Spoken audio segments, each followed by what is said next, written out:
नमस्कार, बहुत स्वागत है आपका। मैं हूं आपके साथ सुमित झा। 42 लोकसभा सीटों वाले पश्चिम बंगाल में चुनाव कराना इलेक्शन कमीशन के लिए बड़ी चुनौती बना हुआ है।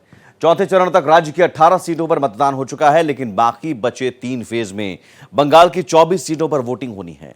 ममता के गढ़ में बीजेपी और कांग्रेस कड़ी टक्कर पेश कर रहे हैं।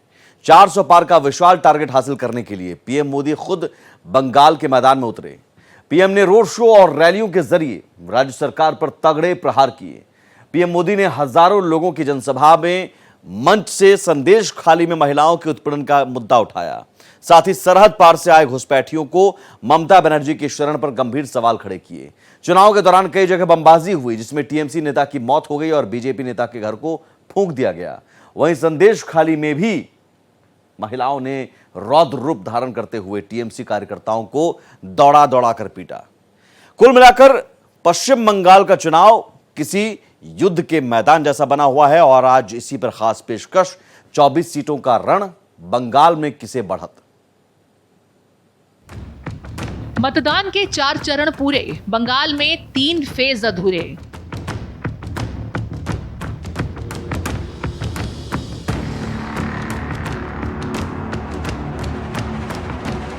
अठारह सीटों पर वोट पड़े, 24 सीटों पर योद्धा खड़े।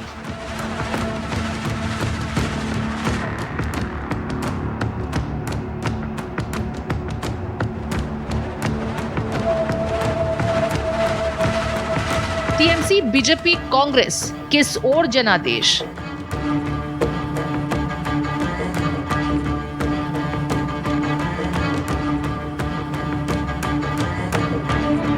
मैदान में उतरे मोदी, विपक्ष पर निशाना साधे।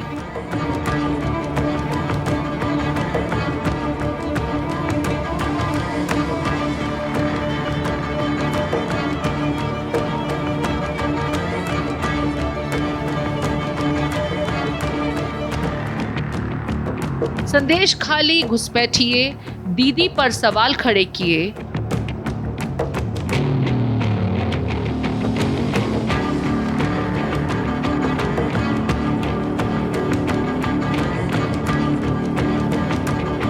जनता को दी 5 गारंटी, सीएए, आरक्षण बड़े मुद्दे।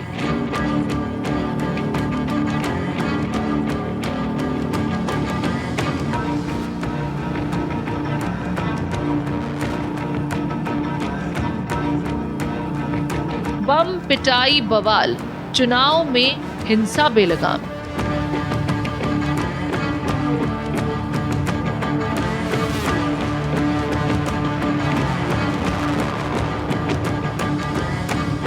संदेश खाली में गुस्सा, टीएमसी नेता सरेआम पिटा।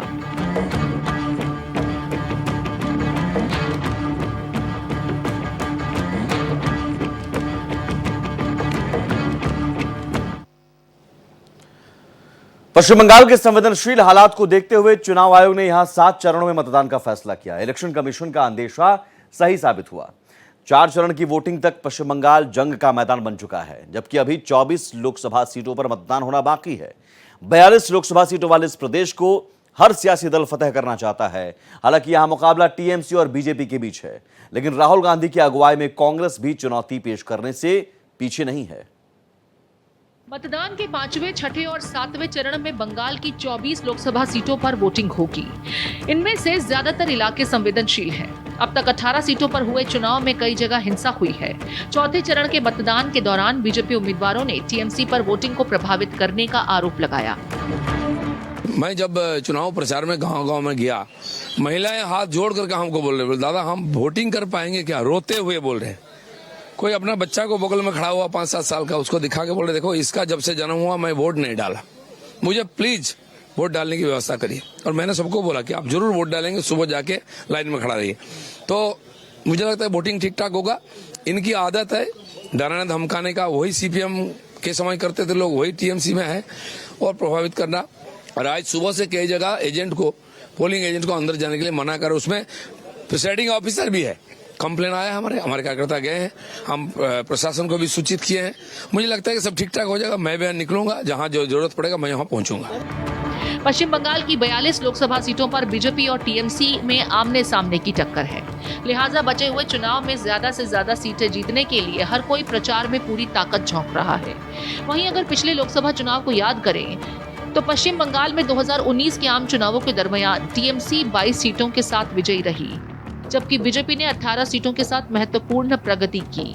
कांग्रेस को केवल 2 सीटें जीतकर झटका लगा। 20 मई को 5वें चरण के मतदान के दौरान पश्चिम बंगाल की बोनगांव, बारकपुर, हावड़ा, उलुबेरिया, श्रीरामपुर, हुगली और आरामबाग लोकसभा सीटों पर वोटिंग होगी। वहीं 25 मई को छठे चरण के दौरान वेस्ट बंगाल की 8 सीटों पर मतदान होगा। अंतिम चरण में प्रदेश के 9 लोकसभा क्षेत्रों में जनता उम्मीदवारों के भाग्य का फैसला करेगी। 5वें चरण में चुनाव के तहत आने वाली सीटों की बात करें तो पश्चिम बंगाल की बनगांव लोकसभा सीट 2009 में अस्तित्व में आई थी। बीजेपी उम्मीदवार शांतनु ठाकुर ने साल 2019 में ठाकुर परिवार की ही ममता ठाकुर को हराया था। ममता ने टीएमसी की टिकट पर चुनाव लड़ा था। इस बार पार्टी ने विश्वजीत दास को ठाकुर के खिलाफ मैदान में उतारा है। दास सीएए को चुनाव प्रभावित करने वाला फैक्टर नहीं मानते। अभी यहां तक 3 लोकसभा चुनाव देखने को मिले हैं। इन चुनाव परिणामों को देखते हुए इस संसदीय क्षेत्र को तृणमूल कांग्रेस का गढ़ कहा जा सकता है। दरअसल उत्तर 24 परगना जिला बांग्लादेश से सटा हुआ पश्चिम बंगाल का जिला है, जो सियासी रूप से काफी महत्वपूर्ण है। ये इलाका मतुआ समुदाय का गढ़ माना जाता है। मतुआ समुदाय 1947 में देश विभाजन के बाद शरणार्थी के तौर पर यहां आया था। 2014 के लोकसभा चुनावों में चुने गए सांसद कपिल कृष्ण ठाकुर के निधन के बाद 2015 में इस सीट पर उपचुनाव हुए, जिसमें तृणमूल कांग्रेस की ही उम्मीदवार ममता ठाकुर जीतने में कामयाब रही थी। ये वो इलाका है जिस पर भारतीय जनता पार्टी की निगाहें बनी हुई हैं। अनुसूचित जाति के लिए सुरक्षित इस सीट को बीजेपी अपने लिए अहम मान रही है। वहीं बैरकपुर भारतीय स्वतंत्रता संग्राम के इतिहास का अहम गवाह रहा है।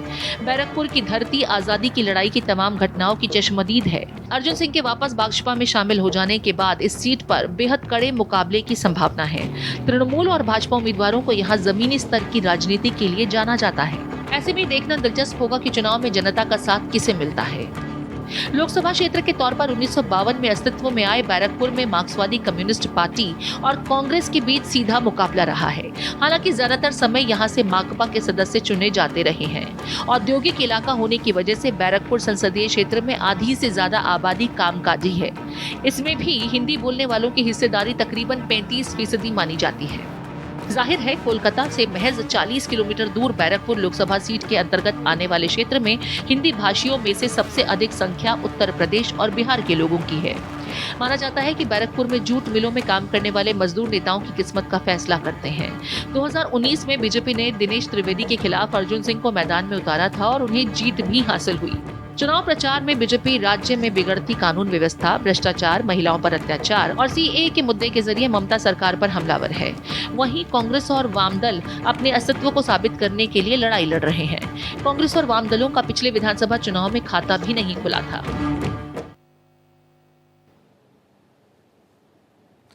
पांचवें चरण में पश्चिम बंगाल की हावड़ा, उलुबेरिया, श्रीरामपुर, हुगली और आरामबाग लोकसभा सीटों पर मतदान होगा। इन सभी सीटों पर टीएमसी और बीजेपी के बीच टक्कर नजर आ रही है। बीजेपी ने बंगाल में टीएमसी को पछाड़ने के लिए इस बार चुनाव में पूरा दम लगा दिया है। वहीं दीदी किसी भी कीमत पर लोकसभा का रण हारना नहीं चाहती हैं। लिहाजा पश्चिम बंगाल में 5वें दौर के मतदान में भीषण भिड़ंत होने जा रही है। तृणमूल कांग्रेस ने हावड़ा सीट से निर्वर्तमान सांसद प्रसून बनर्जी को उम्मीदवार बनाया है। सीपीएम ने सब्यसाची चटर्जी को उम्मीदवार बनाया है। वहीं रथिन चक्रवर्ती बीजेपी के टिकट पर चुनावी मैदान में हैं। प्रसून को टिकट देने के विरोध में ममता बनर्जी के भाई स्वप्निल बनर्जी भी शामिल हो गए। उनसे नाराज होकर ममता ने कहा कि उनका अपने भाई से कोई रिश्ता नहीं है, लेकिन बाद में स्वप्निल बनर्जी ने अपना सुर नरम कर लिया। अब देखते हैं तृणमूल 2019 में जीती इस सीट को बरकरार रख पाती है या नहीं। वहीं उलुबेरिया संसद सीट कभी लेफ्ट का गढ़ हुआ करता था। माकपा के हन्नान मोल्लाह इस सीट से 8 बार लगातार सांसद निर्वाचित हुए। अब इस सीट पर टीएमसी का कब्जा है और टीएमसी के उम्मीदवार साल 2009 से लगातार जीत हासिल कर रहे हैं। 2024 के लोकसभा चुनाव में तृणमूल साजिदा अहमद पर भरोसा कर रही है और फिर से पार्टी ने उन्हें उम्मीदवार बनाया है। वहीं बीजेपी ने अरुण उदयपाल चौधरी को उम्मीदवार बनाया है। पश्चिम बंगाल के हुगली जिले में स्थित श्रीरामपुर संसदीय सीट पर आरंभ में कांग्रेस और लेफ्ट का कब्जा रहा, लेकिन टीएमसी ने साल 1998 में इस सीट पर जीत हासिल की और तब से टीएमसी के उम्मीदवार लगातार इस सीट से जीत हासिल कर रहे हैं। कल्याण बनर्जी श्रीरामपुर संसदीय क्षेत्र से टीएमसी के सांसद हैं। टीएमसी ने इस चुनाव में भी उन्हीं पर भरोसा किया है। वहीं बीजेपी ने कबीर शंकर बोस और आईएसएफ शहराय अली मलिक को उम्मीदवार बनाया है। बता दें, साल 2019 के लोकसभा चुनाव में टीएमसी के कल्याण बनर्जी ने बीजेपी के देवजीत सरकार को हराया था। पश्चिम बंगाल की हुगली लोकसभा सीट पर इस बार कांटे की टक्कर देखने को मिल रही है। यहाँ बीजेपी और टीएमसी ने फिल्मी सितारों को टिकट दिया है। भारतीय जनता पार्टी ने हुगली में मौजूदा सांसद लॉकेट चटर्जी को फिर से मैदान में उतारा, तो वहीं टीएमसी प्रमुख ममता बनर्जी ने उनको कड़ी टक्कर देने के लिए लोकप्रिय रियलिटी शो दीदी नंबर 1 की एंकर और अभिनेत्री रचना बनर्जी को मौका दिया है। गौर करने वाली बात यह है कि दोनों अभिनेत्रियों ने लगभग एक साथ ही अपने अभिनय करियर की शुरुआत की थी और कई फिल्मों में साथ काम कर चुकी हैं। आरामबाग संसदीय क्षेत्र बंगाल की प्रमुख लोकसभा सीटों में से एक है। एक समय ये वामपंथियों का गढ़ था, पर पिछले 2 चुनाव में यह तृणमूल कांग्रेस का कब्जा रहा। लेकिन पिछली बार बेहद मामूली अंतर से हारने वाली बीजेपी से इस बार टीएमसी को कड़ी टक्कर मिलने की उम्मीद है। आरामबाग से 2 बार से सांसद रही अपरूपा पोद्दार को इस बार तृणमूल ने टिकट नहीं दिया है। उनकी जगह पार्टी ने मिट्टी के घर में रहने वाली मिताली बाग को मैदान में उतारा, जो पेशे से आंगनबाड़ी कर्मी है। वहीं बीजेपी ने इस सीट से अरूप कांति दिगर को उतारा है। माकपा की तरफ से विप्लव कुमार मोइडा मैदान में है। मुख्य मुकाबला तृणमूल और बीजेपी के बीच ही है। प्रधानमंत्री नरेंद्र मोदी ने पश्चिम बंगाल के बैरकपुर, हुगली, आरामबाग और हावड़ा में रैली की। इस मौके पर पीएम मोदी ने आरोप लगाया कि टीएमसी नेता संदेश खाली की बहनों को डरा धमका रहे हैं। कांग्रेस पर निशाना साधते हुए पीएम ने कहा कि कांग्रेस को इस बार उनके शहजादे की उम्र से भी कम सीटें मिलेंगी। बंगाल पहुंचे प्रधानमंत्री ने बैरकपुर में अचानक एक भव्य रोड शो भी किया। पीएम मोदी के रोड शो में भारी भीड़ उमड़ पड़ी, जिससे बीजेपी उम्मीदवारों के हौसले बुलंद हैं। प्रधानमंत्री नरेंद्र मोदी ने पश्चिम बंगाल के बैरकपुर, हुगली, आरामबाग और हावड़ा में रैली की। इस मौके पर पीएम मोदी ने आरोप लगाया कि टीएमसी नेता संदेश खाली की बहनों को डरा धमका रहे हैं। कांग्रेस पर निशाना साधते हुए पीएम ने कहा कि कांग्रेस को इस बार उनके शहजादे की उम्र से भी कम सीटें मिलेंगी। बंगाल पहुंचे प्रधानमंत्री ने बैरकपुर में अचानक एक भव्य रोड शो भी किया। पीएम मोदी के रोड शो में भारी भीड़ उमड़ आई, जिससे बीजेपी उम्मीदवारों के हौसले बुलंद हैं। प्रधानमंत्री नरेंद्र मोदी ने पश्चिम बंगाल में चुनावी जनसभा को संबोधित किया। इस दौरान उन्होंने टीएमसी, कांग्रेस और लेफ्ट पर जमकर निशाना साधा। ममता सरकार पर हमला बोलते पीएम मोदी ने कहा कि पश्चिम बंगाल में हिंदुओं को दोयम दर्जे का नागरिक बनाकर रख दिया है। टीएमसी के नेता कहते हैं कि हिंदुओं को नदी में बहा देंगे। टीएमसी कांग्रेस के इंडिया अलायंस ने तुष्टीकरण और वोट बैंक की पॉलिटिक्स के आगे घुटने टेक दिए हैं। कांग्रेस और इंडिया अलायंस के लोग कहते हैं कि मोदी के खिलाफ वोट जिहाद करो, वोट जिहाद। यहां टीएमसी के एमएलए ने कहा है कि हिंदुओं को भगीरथी में बहा देंगे। सोचिए, इतनी हिम्मत, इतना साहस, ये सब किसके सहारे हो रहा है? इन लोगों ने बंगाल में हिंदुओं को दोयम दर्जे का नागरिक बनाकर रख दिया है। साथियों, तुष्टीकरण की जीत में अब India alliance SC, ST, OBC को मिलने वाला आरक्षण भी छीनना चाहता है। ये लोग कह रहे हैं कि आरक्षण अब मुसलमानों को दिया जाए, और भी आधा अधूरा नहीं, थोड़ा सा नहीं, पूरा का पूरा आरक्षण मुसलमानों को दिया जाए। क्या आपको ये बात मंजूर है? क्या आप इसे स्वीकार करेंगे? क्या ये देश दलितों के साथ अन्याय स्वीकार करेगा? प्रधानमंत्री ने कहा कि टीएमसी के राज में पश्चिम बंगाल में बम बनाने की होम फैक्ट्रियां चल रही हैं। टीएमसी के संरक्षण में घुसपैठिए फल फूल रहे हैं। बंगाल में अपनी आस्था का पालन करना भी गुनाह हो गया है। बंगाल में टीएमसी सरकार राम का नाम नहीं लेने देती। बंगाल में टीएमसी सरकार रामनवमी नहीं मनाने देती। कांग्रेस और लेफ्ट के लोगों ने भी राम मंदिर के विरुद्ध मोर्चा खोल रखा है। 24 का चुनाव ये बंगाल के विकास के लिए, बंगाल की संस्कृति की रक्षा के लिए और आपके बच्चों के उज्जवल भविष्य के लिए बहुत ही अहम है। टीएमसी के लोग समझते हैं कि बंगाली संस्कृति पर उनका एकाधिकार है, लेकिन वास्तविकता क्या है? ये मां दुर्गा और मां काली की भूमि है।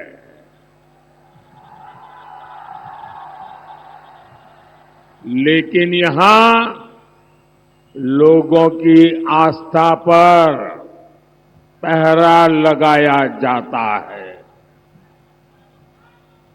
यहां राम मंदिर का नाम लेना अपराध हो गया है। हुआ है कि नहीं हुआ है? बोले जय श्री राम। टीएमसी की चले तो बाबा तारकेश्वर धाम पर भी ये रोक लगा दे। पीएम मोदी ने निशाना साधते हुए कहा कि टीएमसी कांग्रेस के इंडी अलायंस ने तुष्टीकरण और वोट बैंक की पॉलिटिक्स के आगे घुटने टेक दिए हैं। पीएम मोदी ने कहा कि यहाँ की तस्वीर बता रही है कि बंगाल में इस बार एक अलग माहौल है, कुछ अलग होने जा रहा है। प्रधानमंत्री ने कहा कि सीएए कानून को टीएमसी ने विलन बना दिया है। सीएए नागरिकता देने के लिए कानून है। ये लोग विभाजन के पीड़ितों को उनका हक देने का विरोध कर रहे हैं। सीएए कानून को खत्म करने की बात कर रहे हैं। साथियों, वोट बैंक की इसी राजनीति ने सीएए जैसे मानवता की रक्षा करने वाले कानून को विलेन बना दिया। रातों रात सीएए कानून तो पीड़ितों को नागरिकता देने का कानून है। इससे किसी की नागरिकता नहीं छीनती, लेकिन कांग्रेस, टीएमसी जैसे दलों ने इसे भी अपने झूठ के रंग से रंग दिया। ये लोग विभाजन के पीड़ितों को उनका हक देने का विरोध कर रहे हैं। ये लोग मतवा साथियों को, नाम शूद्र साथियों को नागरिकता देने के खिलाफ है। इतना ही नहीं, ये सीएए कानून को खत्म करने तक की बातें कर रहे हैं। पीएम मोदी ने कहा कि संदेश खाली के गुनहगार को पहले टीएमसी की पुलिस ने बचाया, अब उसने एक नया खेल शुरू कर दिया है। टीएमसी के गुंडे संदेश खाली की बहनों को डरा रहे हैं, धमका रहे हैं, सिर्फ इसलिए कि अत्याचारी का नाम शाहजहां शेख है। साथियों, टीएमसी सरकार के कुशासन का बहुत बुरा असर हमारी माताओं बहनों पर पड़ा है। हमारे एससी एसटी परिवारों की स्थिति सबसे खराब है। संदेश खाली में क्या हो रहा है, ये पूरा देश देख रहा है। संदेश खाली के गुनहगार को पहले टीएमसी की पुलिस ने बचाया, अब टीएमसी ने एक नया खेल शुरू किया है। टीएमसी के गुंडे संदेश खाली बहनों को डरा रहे हैं, धमका रहे हैं, सिर्फ इसलिए कि अत्याचारी का नाम शाहजहां शेख है। उसके घर से बम बंदूक निकल रहे हैं, लेकिन वोट बैंक को खुश करने के लिए टीएमसी उसको क्लीन चिट दिलवाने में जुटी है। साथियों, विकसित भारत के लिए विकसित बंगाल जरूरी है। पीएम मोदी ने पश्चिम बंगाल के बैरकपुर में एक भव्य रोड शो भी किया। रोड शो के चलते चारों तरफ बीजेपी के झंडे जनता के हाथ में दिखाई दिए। पीएम मोदी ने लोगों का अभिनंदन स्वीकार किया। पीएम मोदी के रोड शो का हिस्सा बनने के लिए सड़क पर उमड़े जनसैलाब में बच्चे और बूढ़े भी दिखाई दिए। पश्चिम बंगाल में अभी बड़ी संख्या में लोकसभा सीटों पर मतदान होना बाकी है, लिहाजा पीएम मोदी के साथ अमित शाह दीदी के गढ़ में चुनावी दहाड़ मार रहे हैं। पिछले लोकसभा चुनाव में बीजेपी ने टीएमसी को झटका देते हुए बड़ी संख्या में सीटें हासिल की थीं। विधानसभा चुनाव में भी पार्टी पूरे दमखम से लड़ती दिखाई दी और जिस तरह से बीजेपी ने बंगाल में ताकत झोंक रखी है, उससे तय है कि यहां चुनावी भिड़ंत बेहद भीषण होने जा रही है। हालांकि दूसरी तरफ इंडी गठबंधन का हिस्सा होकर भी टीएमसी और कांग्रेस अलग अलग चुनावी मैदान में है। देखना दिलचस्प होगा बचे 3 चरण के चुनाव में मतदाता किस दल के दावे को अहमियत देकर वोट करता है। फिलहाल इस खास पेशकश में इतना ही। देश और दुनिया के तमाम अहम खबरों के लिए आप जुड़े रहिए भारत एक्सप्रेस के साथ। नमस्कार।